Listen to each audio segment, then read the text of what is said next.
my channel, Devin's Mastermind. So what I'm going to get into today, y'all, I'm going to get into the Penn State, Illinois game that went into 9 overtimes, the outlook of the next season, the Seahawks on the verge of a losing season, the bad, embarrassing Kansas City Chiefs versus the Titans, then Oklahoma and Cincinnati and their outlook for the rest of the season, and then the Cincinnati Bengals for real. So first of all, y'all, I'm going to get into that Penn State Illinois game. As y'all know, Illinois won 20-18 upset, number 17 in the country. It was their first win on the road against a top 10 opponent since 2007 when they beat number 1 Ohio State. So, Penn State, this is what I'm going to say. That was horrible.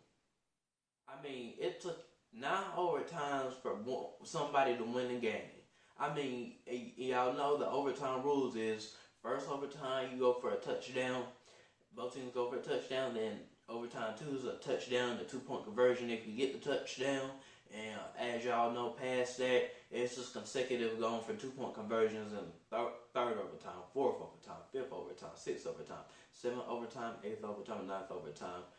And that game, I swear, it felt so long. I was literally saying 1 hour later, 2 hours later, 3 hours later, 4 hours later, 5 hours later, 6 hours later, 7 hours later, 8 hours later, 9 hours later. I mean, 9 overtimes. What were y'all doing? Were y'all just sleepy? Y'all must have been still asleep. I mean, it was just horrible. And like I said, that is the kind of stuff that is going to get you fired. That's what I mean. You are about to lose your job. And y'all know who I'm talking to. I'm talking to the Penn State as a whole. Not just as a coach or as a unit. Quarterback looked bad. Sean Clifford, he looked bad. They really ain't been doing nothing since 2019 when he took them to the Cotton Bowl and they beat Memphis 53-39. Ever since then, they've been horrible. Sean Clifford ain't that good of a quarterback since then. But the thing is, y'all gonna get tired if y'all didn't know that. Y'all gonna get tired from playing all that kind of stuff, and then it's like, okay, wow, like y'all just lost this game, but it's like, well, the thing is, what it's like is y'all just lost this game y'all tried so hard and y'all lost, and it took y'all 9 overtimes to lose. It should have took you no overtimes to lose. Y'all should have won the game. That's what y'all supposed to do. Illinois was the underdog. They were a 23 or 30-some point underdog, and they beat y'all. I mean, that's one of the craziest, weirdest games of all time. And I'm going to say that is one of the weirdest games of all time. I have never seen a shame football in my life. That was a shame football. Penn State ought to be ashamed of themselves. And I'm going to give my props to Illinois. They did good. They won the game. They beat the number 17 in the country. Yeah, mama, they did. I ain't like that. I mean, I was so mad. 9 overtimes. I just can't still put my mind to it. That's all I'm going to tell you. I still can't put my mind to it just to see that this game was 9 overtimes after that. Y'all, do they not know that it's other games to come on? Like, they need to be considerate. I'm going to use that word. They need to be considerate. They were not being considerate. They were just, we're going to play some football. We're going to play until 9 overtime. Like, be considerate of others. I mean, you got other folks who want to look at a better game than that. Nobody don't want to look at no boring game like that. Everybody want to see hard-hitting, high-scoring, affair games like in the Big 12 and hard-hitting. I ain't see no hard-hitting there from Penn State. Penn State looked soft. I'm not going to say that other word, but they look soft. They supposed to be hard rock abs. Instead, it was looking like droopy pancakes or something. Put a lot of syrup on pancakes. Make it soft and all that. So that's how Penn State were playing.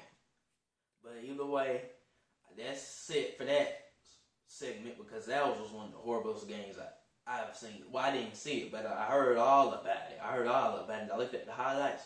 I was like, this is one horrible game. This is probably one of the worst of all time. It's the worst of all time. It's the one. No, they should. If there's an award, they should win the award for one of the worst games of all time. Losing to Illinois. Come on now. Got a first year head coach that ain't even do nothing. Team that's 2-5, and now they're 3-5. They were supposed to be 2-6, not 3-5. 2-6. 2-6. Penn State was supposed to be 6-1. Now it's 5-2. But either way, that's it for that. Okay, so next up, I'm gonna get into the Brooklyn Nets. As y'all know, the Nets are looking horrible too. I mean, and then Kyrie Irving with all the stuff going with him, I don't even want to bring him up no more. I'm so mad at him, I don't want to bring him up no more. Now, I remember talking to one of my other buddy, Kyle. He said that if the Lakers were to win, I would have to talk. He could talk all about it, and I would have to buy him 24 sugar cookies, man. And now, if I was to win, I was gonna get all into it and get 24 cookies. Now that don't look like the case. That does not look like the case. Nets, yeah, they look horrible. Like they lost to the Bucks in the opener. They got whooped by Giannis Antetokounmpo, which the team that then loses to the Miami Heat 147-96. I don't understand that, but that's crazy. Even the Miami Heat do look good now that they got Kyle Lowry from the Raptors, and then you got Tyler Hero, Jimmy Butler, and whoever else that's on that team that's good. Those are the players that stand out to me. But yeah, the Nets don't look like the NBA title favorite no more now that Kyrie's gone. I mean, Kevin Durant's still balling, but it's different when you're balling but you're losing. It's like you scoring that. Not sound right balling. I ain't gonna say it like that, but 40 points. I mean, this man's still scoring 40 points, but they're still losing. Like, that's just horrible. I mean, I would not like that's like scoring, passing for 400 yards and like 3 touchdowns, and you still lose the game. That's what that would put my mind to.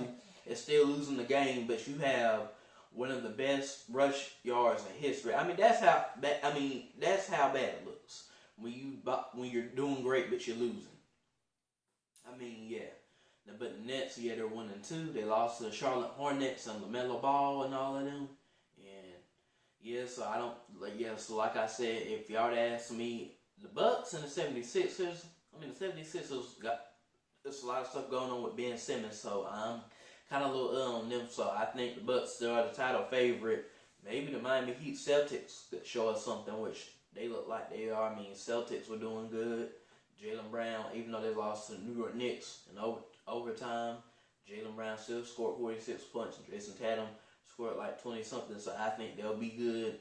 So the East is doing better than what they used to, but as y'all know, that Western Conference is loaded with a bunch of teams. Like you got the Jazz, you got the Suns, you got the Clippers, you got the Nuggets, you got the Portland Trailblazers, you got the Lakers, you got the Grizzlies, and it looks like they're gonna do something in the Mavericks, and yeah. That's about it. But yeah, the Nets, they're not the title favorite no more. That's all I got to say. The Lakers and the Golden State Warriors are probably the new title favorites. Sorry, I forgot to mention them, but I forgot to bring them up. So next up, I'm gonna get into, y'all know, the Seahawks. As y'all know, Russell Wilson, of course, has been out ever since he had that messed up finger and in his middle finger, which that's worst finger to mess up.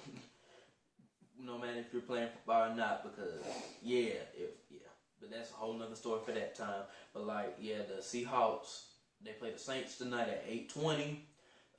That's gonna be a primetime Monday night football game matchup. I think, as I look at it, I got the Saints to win the games. As y'all know, the Seahawks got their quarterback that's kind of been there that was good at West Virginia. His name is Geno Smith, and he was good for West Virginia when he was playing. He was breaking all kinds of records. Took them to a Peach Bowl.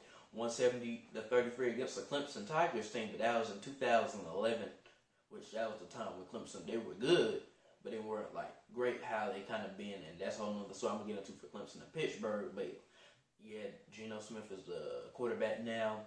Hopefully Russell Wilson gets back, because the Seahawks look like they're 2-4. I mean, Seahawks look like they could be going 2-5 tonight. 2-5. And then whatever else, you got to play the Rams, you got to play the Cardinals twice, you got to play the Rams one time. I mean, yeah, the Cardinals are one of the hottest teams in the NFC right now.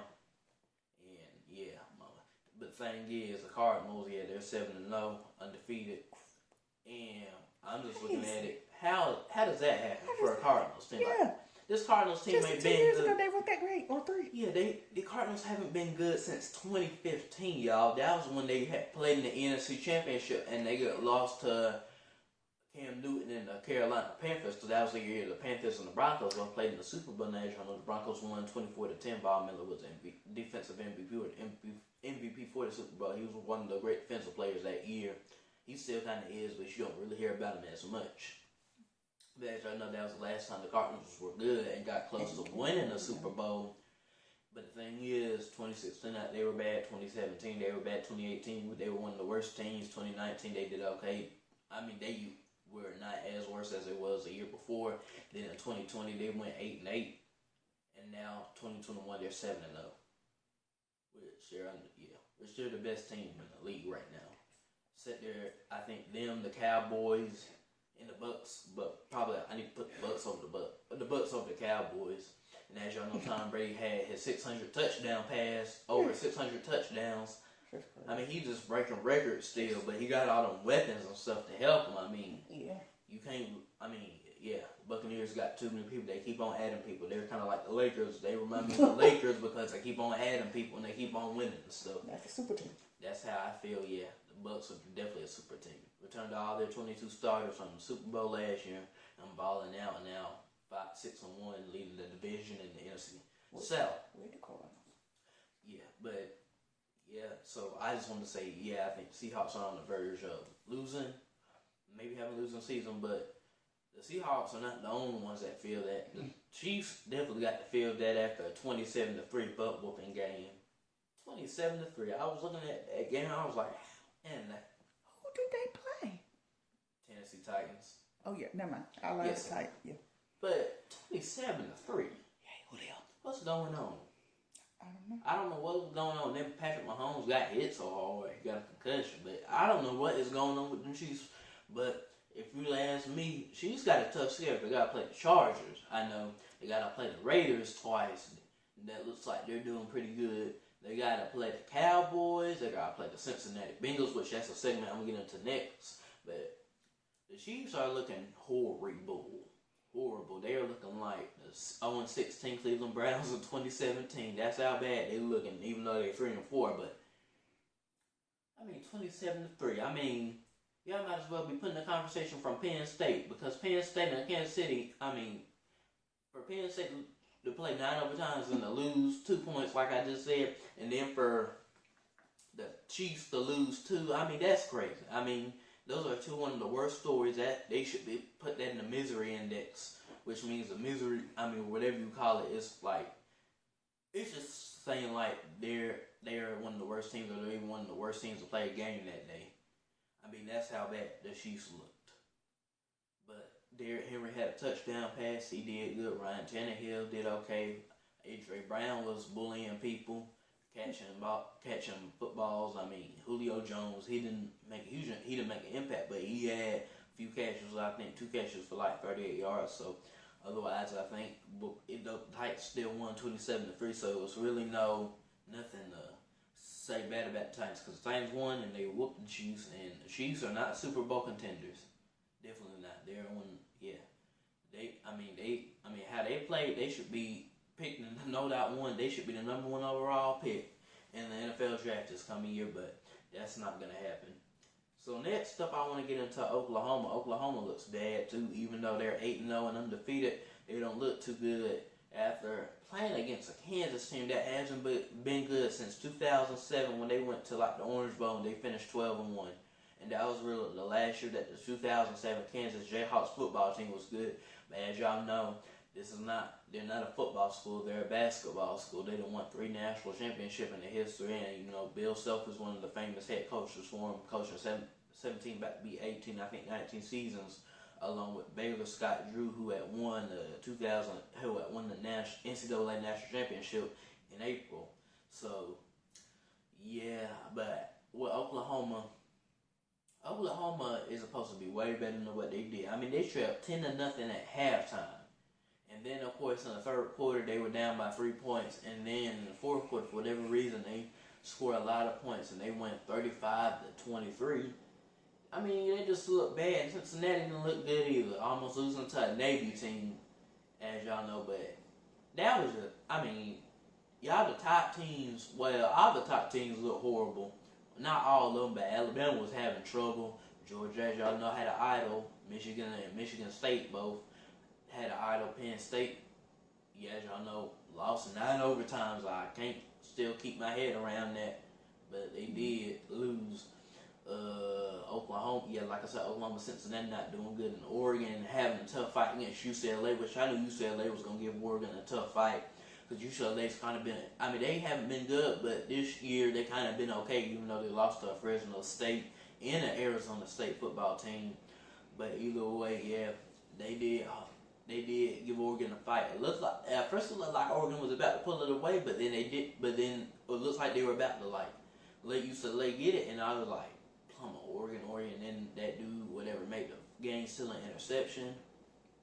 So, yeah, the top teams, they don't look too good. Georgia, Florida comes on this Saturday at 3:30. Can't wait for that game. That's going to be a good one, but I think Georgia's really going to dominate with their defense because they got #1 defense in the country. So, next up, I want to get into the Cincinnati Bengals. I'm just going to say this about the Cincinnati Bengals. The Bengals look better than they look better than the Kansas City Chiefs. They look way better than them. They look the Bengals. Yeah, I understand that they're 5-2, and yeah, they just beat the Ravens. Well, could they beat the Buccaneers? Because the Buccaneers I think are really a little bit better than the Ravens now that they done won the Super Bowl and stuff, and they got Tom Brady. But the Bengals look good. They won 41-17. Joe Burrow had 416 passing yards and 3 touchdowns, and maybe 1 interception, no interceptions, and they did good. CJ Azuma, the tight end for Auburn, he's not really a name that you ever heard of, but he was a tight end for Auburn because he had caught like a touchdown when they were playing against Alabama in the 2013 Iron Bowl, and that was one of the best Iron Bowls in the history of Iron Bowls of college football because it was called the Kick 6. As y'all know, that dude Chris Davis turned it for 109 yards for a touchdown. Auburn won 34-28. But either way, yeah, CJ Yazuma had him a good game, 3 receptions for 92 yards, 2 touchdowns, and then Jamar Chase looks like he could be Offensive Rookie of the Year, or he could also probably maybe be the next Michael Thomas Williams or something, because he just literally had 8 receptions for 200 yards and like a touchdown. And he had that touchdown where he had. It's like you would have thought he was going to the ground, he was getting tackled, but then somehow he broke out of it and just boom went to the house. And as you know, the Bengals won 41-17. But I'm gonna say this: the Ravens definitely need to watch out. The Steelers need to watch out, but the other Ohio team better watch out for the Cleveland Browns better watch out for those Bengals and Baker Mayfield better watch out definitely because he's been there for 4 years. And okay, yeah, he got into the playoffs last year, but that was just the playoffs, and that everybody expecting the Browns kind of to be a Super Bowl contender. I really don't see it now, but last year they looked like they could compete because they had a close win they had a close loss against the Chiefs, but yeah, Joe Burrow, it's his 2nd year. This dude already have the has the Bengals 5-2. My bad, y'all. The Cardinals are 3rd. It's Kyler's 3rd year. He already has them undefeated. Possibly a Super Bowl. That Prescott did good in his 1st year. In his 2nd year, Baker Mayfield's kind of done took him a long time to get to it, which is really the Browns' spirit, because like I said, the Browns, they've been one of the suckiest teams of football. Instead of the Lions, the Lions are worse, but the Browns, they don't look any better, like I said, but everybody better watch out. The Bengals look like they could possibly be an AFC. They could contend with the AFC now that the Chiefs suck. I think now, if you would have asked me, I would say the Titans, the Bills, and then if I would, Ravens, and then maybe the Bengals, but still depending on how they do. It's still early in the season, so you really don't know. But those are my teams for the AFC. And then the NFC, as y'all know, it's going to be between the Cardinals, Bucks, and Cowboys. Yeah, and that's a 3-way race for that, and that's really about it for the NFC racing probably Green Bay, but then I'm like, if Green Bay really wants to do something, they better beat the Cardinals, because that's who they got to play this week. And it's not like they play at Green Bay, they play at the Cardinals. And the Cardinals gave Green Bay trouble over the past like a decade or so. They don't play every year, but a few years ago the Cardinals had beat the Packers 2017 when both teams were bad. That was when McCarthy had got fired, and now he's the head coach for the Cowboys. Then in 2015, the Cardinals had beat the Packers 26-20. That was when Larry Fitzgerald was one of the great wide receivers, and then they beat them in 2008 or 9. They beat them 51-45, and they were saying like that was one of the best offenses, and they or the defense, and we scored 51 points. But that was when Kurt Warner was a quarterback, and he was really good as a player, 1 and 2 MVPs, and yeah. So the Cardinals gave the Packers trouble, and I think the Cardinals are gonna win this game against Packers, because like I said, if the Cardinals win this, that will determine that they're Super Bowl ready to be 8-0. I mean 8-0. I mean the Falcons. How many games? I mean they're 8-0, and they got 9 more games, so they could possibly be 17-0. They just got to win. And as I look at it, when I saw the Cardinals schedule, the only tough schedule that they can have, of course, is the Packers, which I really think they're going to beat. Then, if you want me to say something else, it'll probably be the Cowboys and whoever else, and one other team that they play, probably the Rams, because they do have to play them twice, even though they beat them 37-20 in the other meeting. But yeah, if the Cardinals can do that, if they can beat the Packers, yeah, I think they already punched their ticket to the NFC Championship, and it's up to the Cowboys and the Bucks, which I really think is Zona and Bucks for both the Super Bowl for the NFC Championship. So I want them to be the Cardinals in the who was I was talking about? Cardinals and the Cowboys. Yeah, those are the two I want to be. I don't want no Bucks coming in there. I don't want no Bucks fans. I want to see no Tom Brady shirts, but I got to give Tom Brady his credit, because he's one of the all-time greats on quarterbacks. So yeah, he definitely deserves his credit. I also wanted to say, on my NBA list, I forgot to pick Dwayne Wade for like one of the greatest players in history, so I just wanted to say that. I think, yeah, he was good, being a 3-time NBA champion for the Miami Heat, so yeah. And that's about it for today. So, also, last but not least, I want to get a shout out, to my mom, family, people who support me, my coaches, and everybody else, close friends, and y'all who tune into my channel and like, subscribe, and comment to it, and yeah, that's about it. All right. And I want to ask them, how was your homecoming that you went to? Oh, my homecoming that we went to. Oh yeah, it was good. I didn't dance, but I sat there, talked with my friends. And you look good. Yeah, I look good too. I look good. Like Tyler Perry said on one of his shows when he was the dad, when he was that old man, the dad, and he was like, dude, or Tyler had said, you stink, even though that was him or whatever, and then, or you don't look good, because what happened was Medea, and he was talking because Tyler Perry was talking to Medea and whoever else that plays on that show, and then the dad was like, I look good, but either way, that's it, but I just want to say that, and love y'all, and goodbye.